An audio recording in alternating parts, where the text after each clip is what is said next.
Welcome to another Seesaw Scenario with the Eric and Mark Show. This is very interesting. It may hit close to home for listeners, and I hope it's very helpful. One of our listeners sent in this question, and the writer writes, I've been thinking all day trying to crack the code to get my company the exposure it needs to be seeded and flourish.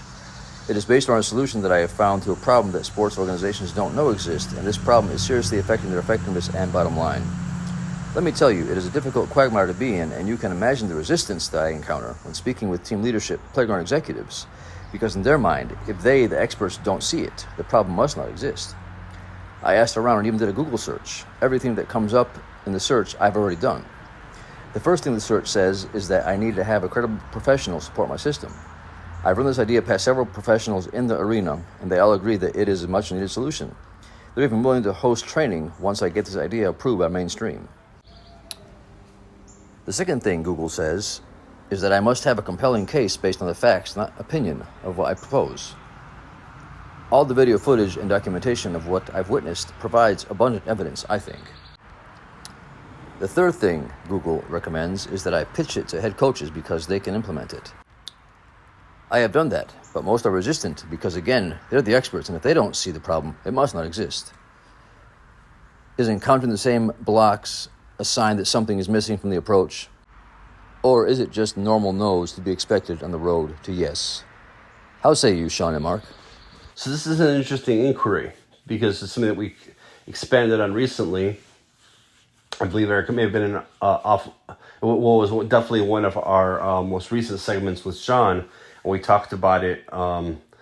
This kind of approach to things offline as well, the kind of stay in your lane thing, where somebody believes that they're an expert in something, and sometimes when they believe that they're an expert or they have such a history with something, that means that they don't need somebody else to come in and tell them how to do their job or tell them how to coach their team or any number of things. But we now know that sometimes it's a good idea to have that objective set of eyes or that objective mind come in who's not as close to a topic.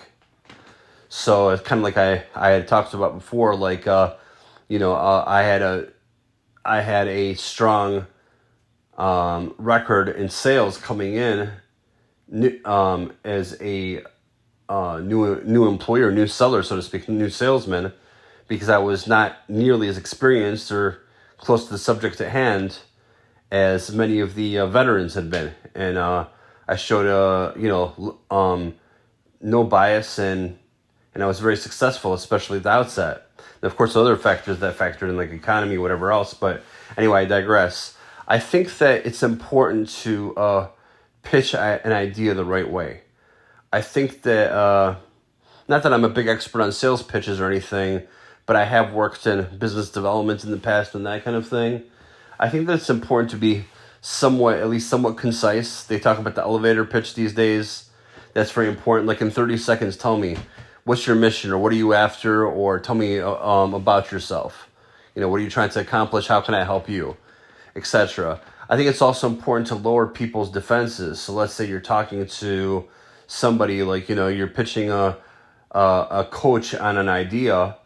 So why does the coach want to take outside help? Why does the coach want help with his or her team? If they keep on winning championship after championship, then obviously they probably don't feel like they need much help. But I think that, with all due respect, somebody who's not winning championships every year, which is most teams, could probably use a little bit of outside insight and that type of thing.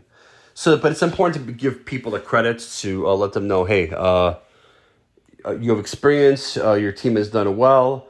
I think I have a suggestion or an idea about the missing ingredients or an ingredient that would help take your team to the next level. Maybe you're just one step away from being a championship team. So I think that that's also part of it, and the timing. I think that, again, as we've talked about before, if you're coming up to somebody after a tough loss, that may seem like an opportune time because, like, well, of course we need help because we just lost the game. But the thing is, I think that people's defenses are probably a little bit higher,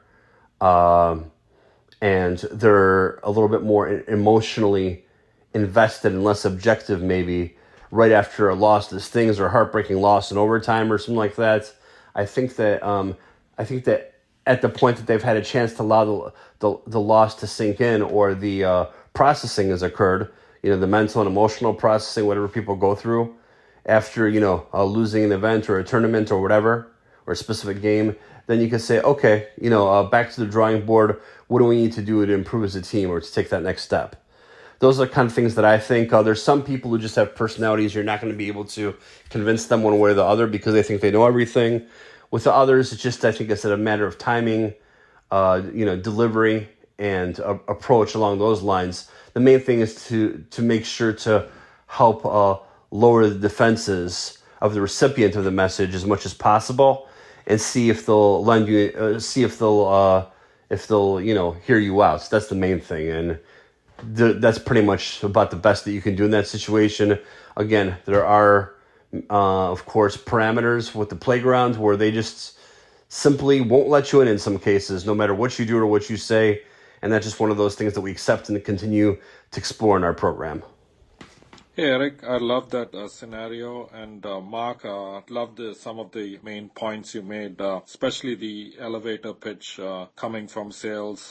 That's definitely something that most people have to refine. And where I see a lot of people fall short is how do we communicate value, right? What value do you bring? And most times those benefits need to be clear and very tangible, especially in this case, Eric, where you're talking about that scenario. If it's involving sports, you'll have to say something like, every game I can save you 3 to 5 points, and that 3 to 5 points is what makes a huge difference. And imagine if you're scoring extra 3 to 5 points, or you're saving 3 to 5 points, that could mean you today getting into a gold bracket versus a silver bracket, or you winning a championship versus coming third place.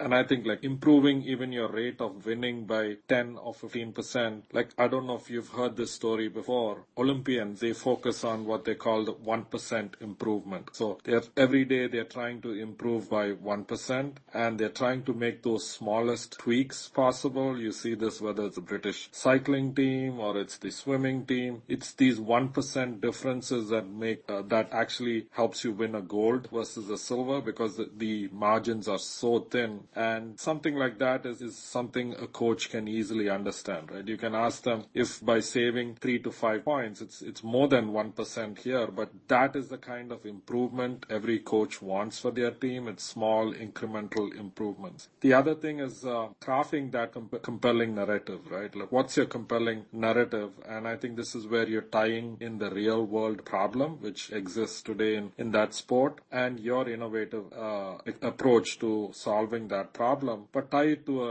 a tangible example, right? And here is where I think using simple language and just concentrating on that one or two top value right? In your case, it's just focus on improving the team by 5%, improving your scores by 3 to 5 points. That's your elevator pitch. Just stick to that, because the more layers you add to it, the more it gets complicated. And your goal is within that first 30 seconds when you make the pitch that you want the coach to tell you 3 words, right? Tell me more. And I think that's when you know that they're really tuned in. So speak for 15, 20 seconds and wait for that tell me more. And I think that validates whether you're on the right path. And I think that's my feedback for today on this scenario. Hopefully this helps you and that reader that came up with that scenario. All the best. Talk to you soon on the next one.